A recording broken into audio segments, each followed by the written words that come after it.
piano teacher, I remember her saying to me one day, "Johnny, you sure do love Bach."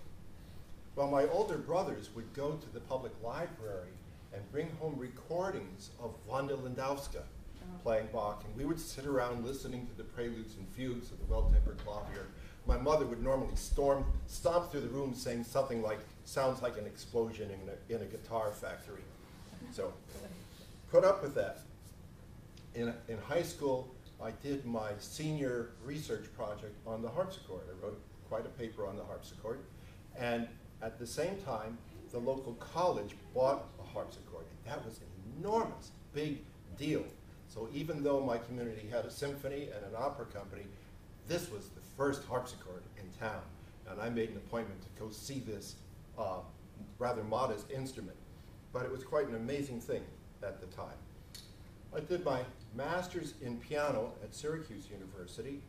My professor there was very unusual for his era in that he owned a French double manual harpsichord, an Italian single, and a clavichord, and he expected all his piano majors to understand those instruments. So that was a perfect fit for me. Nevertheless, I did my master's in piano, taught at Concordia College in Minnesota for quite a while. But when I would be on the East Coast on vacation, I would take harpsichord lessons with Albert Fuller in New York. And finally, the itch grew strong enough that I took a leave from the position at Concordia, did the doctorate, then harpsichord at the Juilliard. Although I still had one foot in the piano world because I took vocal coaching and accompanying with Martin Esep and string accompanying with the late Sam Sanders. So my life has always been sort of both instruments. I ended up teaching at Arizona State University, from which I retired. My initial position there was that I was teaching piano and harpsichord, but became more and more harpsichord, and then Baroque studies. I taught a graduate seminar in Baroque studies, and with the Baroque ensemble, I was in charge of coaching singers, string players, wind players on Baroque style, and then Barbara came along and relieved me of much of the position of teaching the strings because as a viola da gambas and Baroque cellist, she was enormously helpful. Since 1982, I started coming out to Connecticut every summer because the Connecticut Early Music Festival, which meets in the New London area, needed another harpsichordist. That festival was John Solom, the great Baroque flutist, and Igor Kipnis, the harpsichordist, and they brought me in as the other harpsichordist. So for the many, many years I was with that festival and then finally became director of that festival, I was able to work with the great singers and great wind players and string players of the Baroque specialty. So that was really important. While I was at ASU, not only did I coach, but I conducted Purcell's Dido and Aeneas, Handel's Xerxes, Monteverdi's Coronation of Poppaea, and several smaller operas. But if you want to know why I retired to Connecticut, it's partly my connection with the Early Music Festival and how I enjoyed that. I grew up in the dark ages, so to speak, that era when we assumed that we knew how to play Baroque music. How many people said, "Well, you play Bach your way, I'll play him his way"? It's said far too often. I sometimes felt that I was surrounded by musical Darwinists who believed thoroughly that the early instrument had finally evolved into something musical, and put up with that. In fact, while I was at Concordia College, I did manage to purchase a harpsichord, and my department chair promptly said, I don't think I can imitate his Norwegian accent, but he did say, well, he said, "Would you use a broom when you could use a vacuum cleaner?"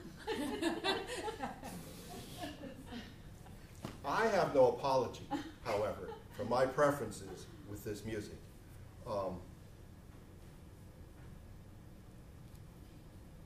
I remember when I first heard Baroque music on the original instruments, and I have to tell you, it was not the intellectual side of me that lit up.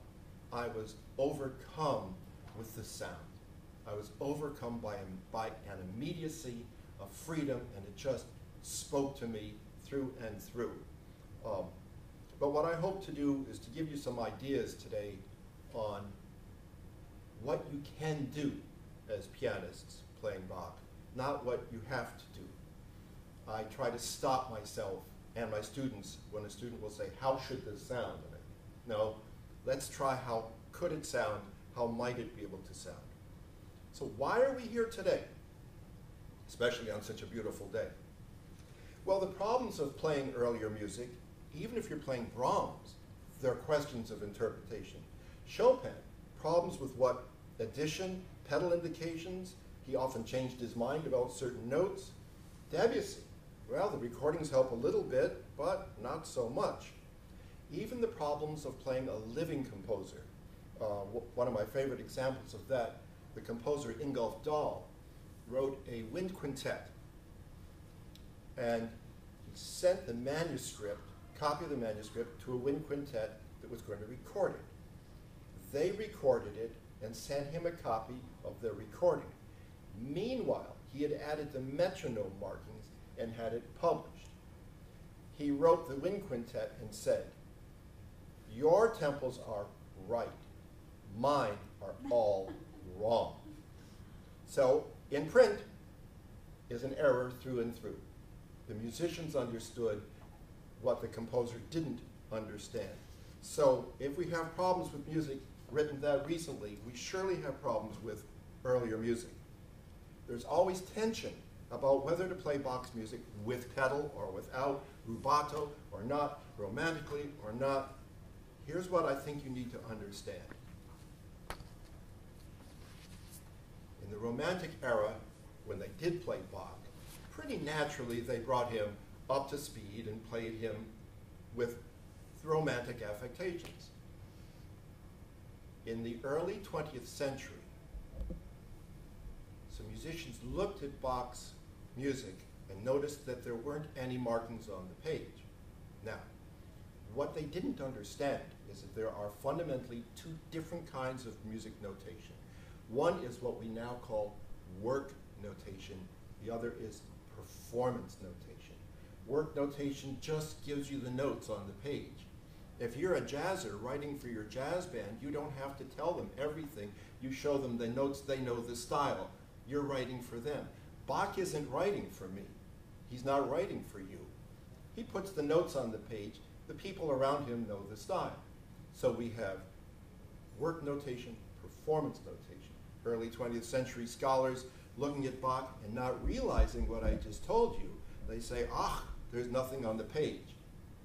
It must be that we're supposed to play it as it lies on the page, straight.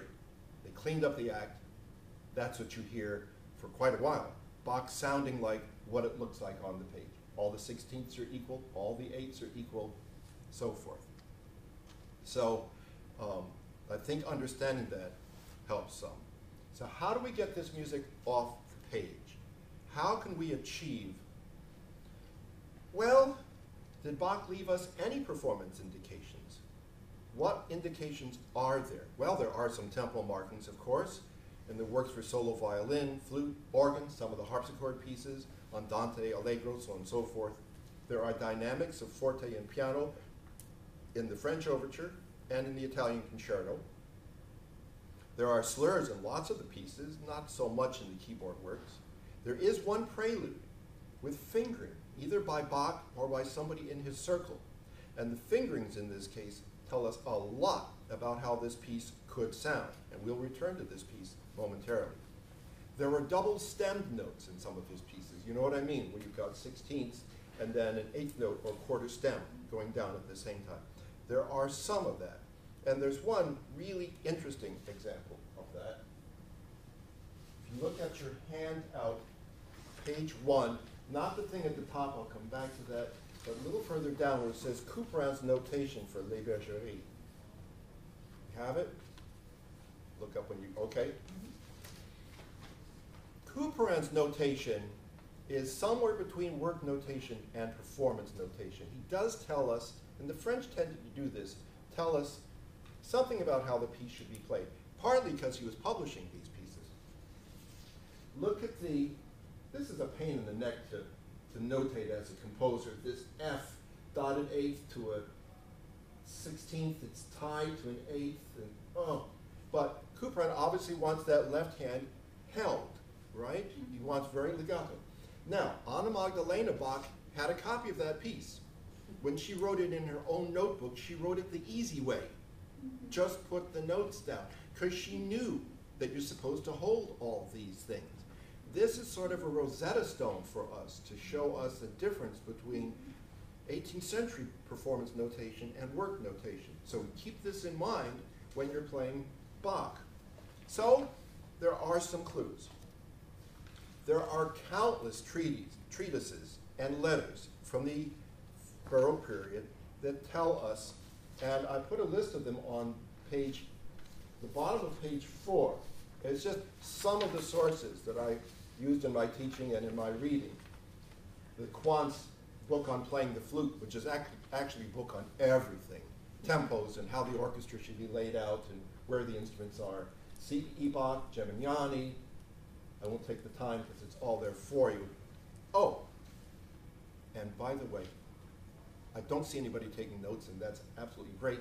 I was going to say, if anybody was taking notes, all you have to do is send me an email, and I'll send you the text that I'm reading from. So you don't have to worry about remembering anything. So you can just daydream and get caught up later on.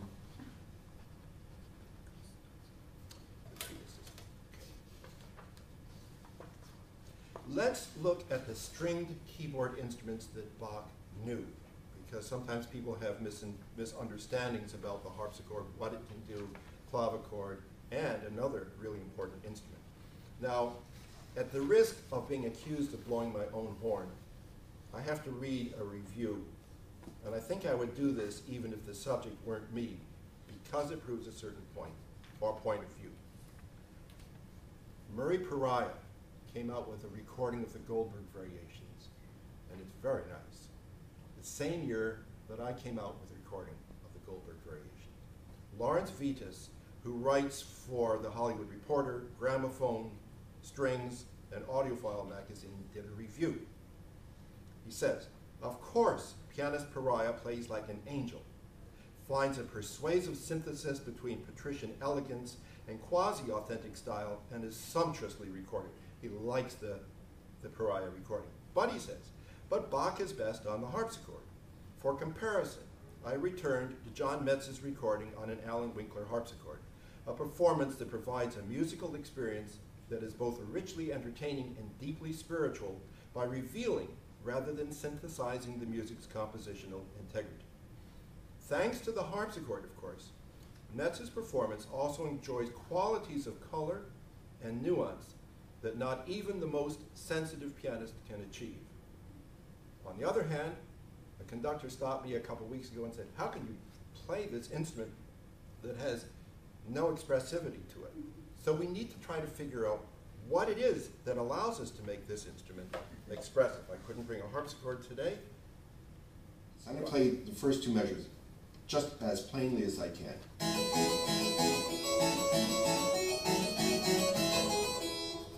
Why is that tall? Look, according to Baroque theory, we have good notes and bad notes. So certain notes, normally the first and third beat, need to be made longer. In this case, I'm going to switch it to the second and fourth beat as an exception to the rule because of the rests that Bach puts on the beginning of the first and third beat, except in the first measure.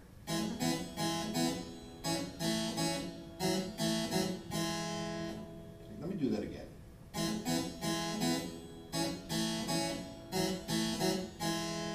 As if it's going bum dum dee dum bum dee dum bum dee bum bum. Now the right hand, this Alberti figure, playing.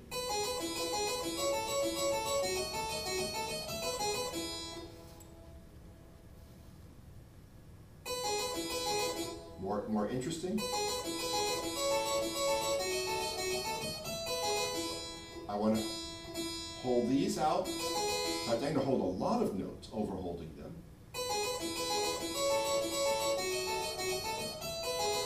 And then the arrival On the F, I want to mark that. I want to make that more interesting. So what do we have?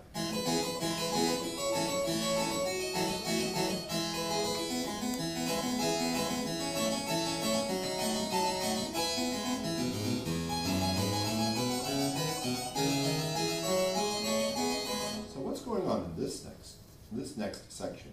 Eighth notes, stepwise, except in the fourth beat as the pickup beat, Bach has a descending third. Listen.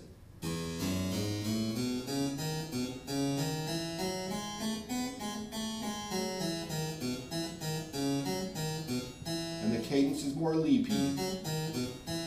So again, I'm shaping not just by staccatos and legatos, but lots of variety.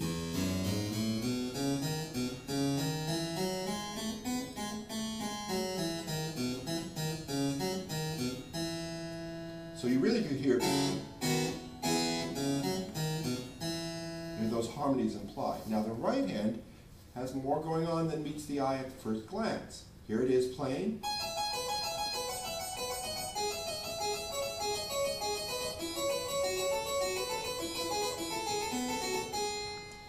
Well, there's obviously, I would like to overhold things so I get a richer, fuller sound. But on second notice, there's an inner melody that goes,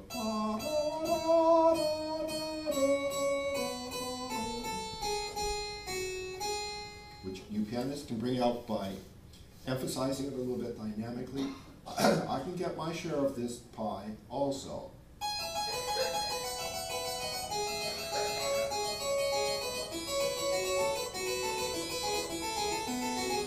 Again, playing.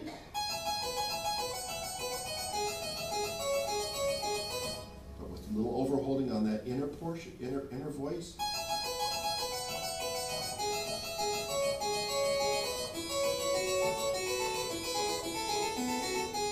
Hands together.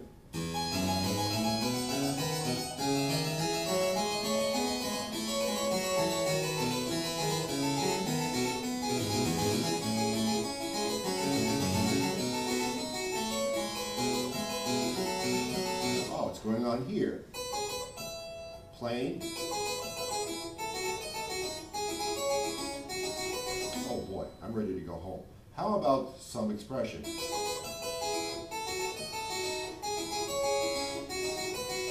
Bring out those top notes, which form an octave and a sixth with the left hand. So the left hand playing. But any cellist would play.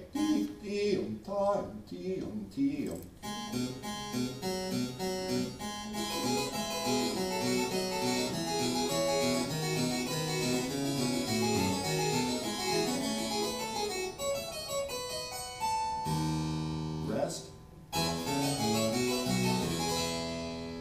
How about the whole piece now?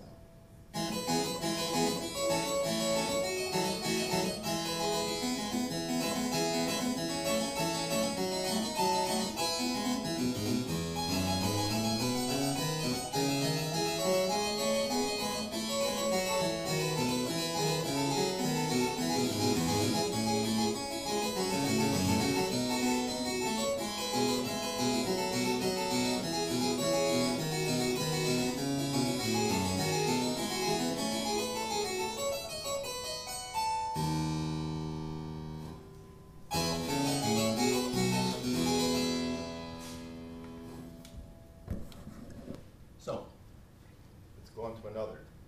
You also have in the handout, whoops.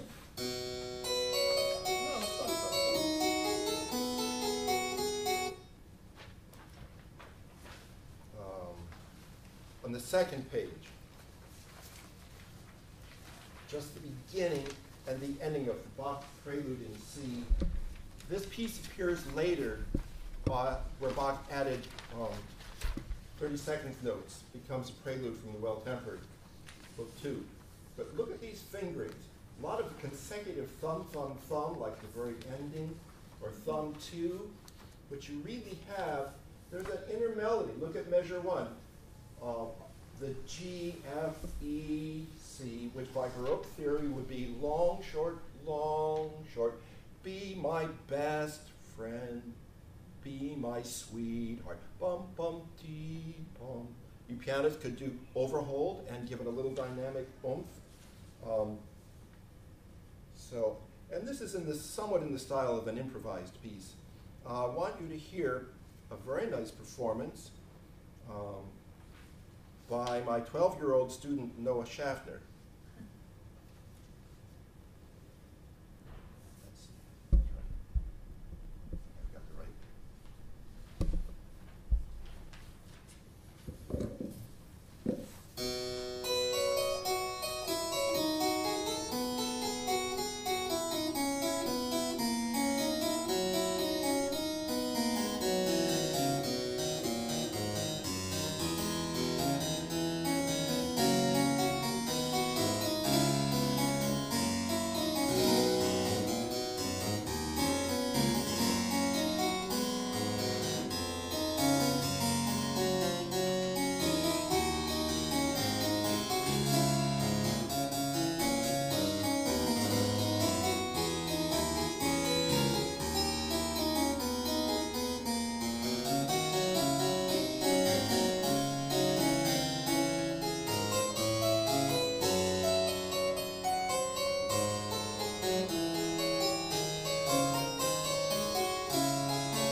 Next instrument is an instrument you probably don't know. Bach's possibly his favorite keyboard instrument, other than the organ, the Lautenwerk. You know what this is? No. It's a harpsichord strung in gut strings, so that it sounds like a lute, the Lutewerk, Lautenwerk. It was a favorite instrument of his. One of the interesting things about, two interesting things about the Lautenwerk.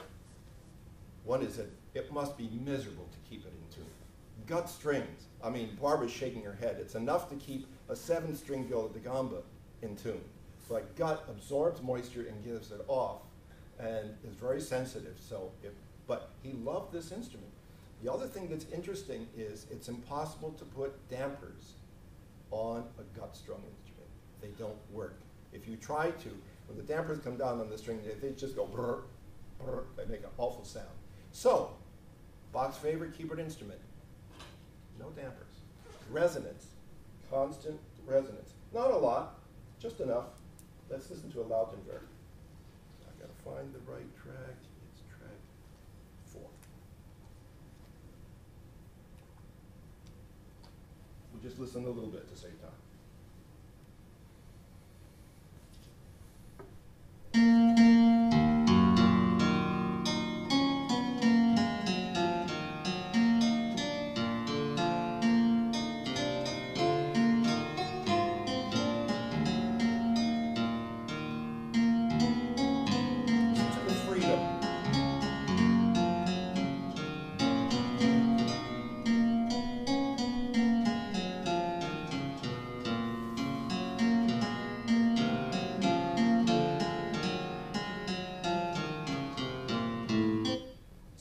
Playing the 16th notes quite evenly.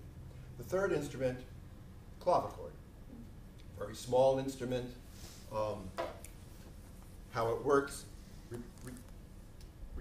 consider that any string instrument has to define the length of the string that's going to speak by having a bridge and the nut on the piano. The violin, you've got the bridge and you put your finger down, which defines the length of the string that's going to vibrate. At the clavichord, there's the soundboard and the bridge, and the strings just come along and they're tied. Well, push a key down, and there's a piece of metal that comes up that now defines the length of the string from there to there, and gives it just of a nudge that the string starts to speak, as if you put your fingers down hard on the violin or the guitar. You get a little bit of pitch. Now, push harder, you get more sound. Push less quickly, not so loud. Push too hard, the string goes sharp. push and don't maintain the pressure uniformly, and the little piece of metal buzzes against the string. It's terrible. Push and wiggle your finger up and down, you get vibrato. So everybody in the Baroque acknowledged this was the hardest keyboard instrument of all to play. You're in charge not only of notes and rhythm, but tone quality, dynamic, and vibrato. I want to play for you the sarabande from the B-flat partita, and this is going to introduce another element. It sort of skips to another element, which is ornamentation. So let me do this digression, it's important. When Corelli wrote violin sonatas, the slow movements are just whole notes, and you're expected to fill it out yourself. When Bach writes his movements, he writes all the stuff in, and he was criticized for writing out the stuff that belongs to the performer's right to do. So when you're playing a Bach sarabande, what you're really playing is the repeat of each half of the sarabande, because there's no way you can add much ornamentation to what Bach has done. So what many people have been doing in the 20th, starting in the 20th century, is to take a complicated Bach sarabande, and the first time you play each binary half, you play it in a simplified version, and then play Bach's version the second time around. Flutists are doing this, some pianists. So this performance, which is from my last faculty recital, which was both harpsichord and clavichord, I'm playing the first half of each binary half in a version that I boiled down, still trying to keep it musical and moving. Then the second is the ornamented version. I'm only going to play the first half because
the idea. It's a rather wonderful dynamic instrument. It's only about this loud. Right? That's a lot louder. But the instrument that I was playing was a marvelous new instrument by Alan Winkler, and as loud as any clavichord. And I was playing in an organ hall with some real size to it. All right, let's see. Oh, now I'm going to play piano a little bit. This is not a piano recital. I want to show you how I view a few pieces. And then what we're going to do, we're going to meet Bach's Cleaning Lady. We're going to see a DVD on dance. We're going to listen to a good bit of Baroque music on period instruments and talk about how that informs us. But I think this is worth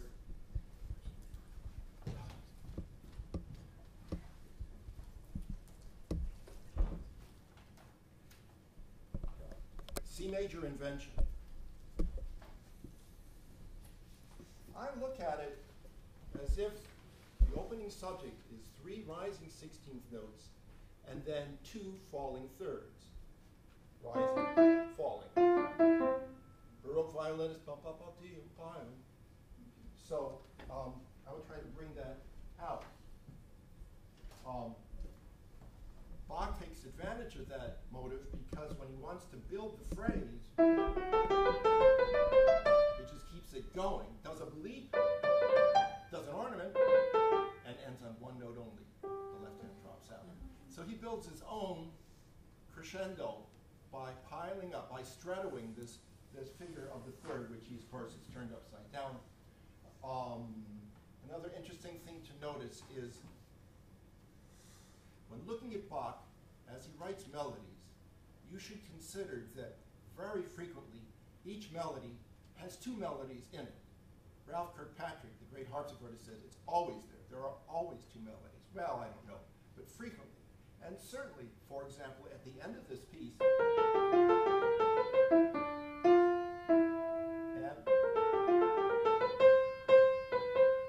we have two melodies at the same time. The right hand splits into two voices. And we have a four-note chord. Now, in Baroque thinking, texture is dynamics. So that if you've got more notes, it's going to be louder. It's not that way with Debussy. He can write a four-note chord, make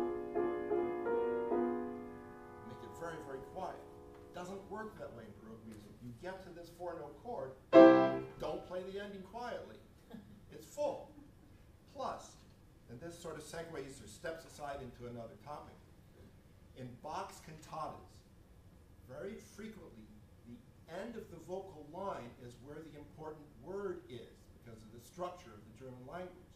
We now call that end loading, and the singer should head for that and make it strong when it should be strong. And it was shortly after I learned this that I attended a concert by a choir doing a bunch of Bach cantatas, and it was driving me crazy because every time they got to that end loaded word, they brought dynamic so beautifully. It's like, give me something. Thank you.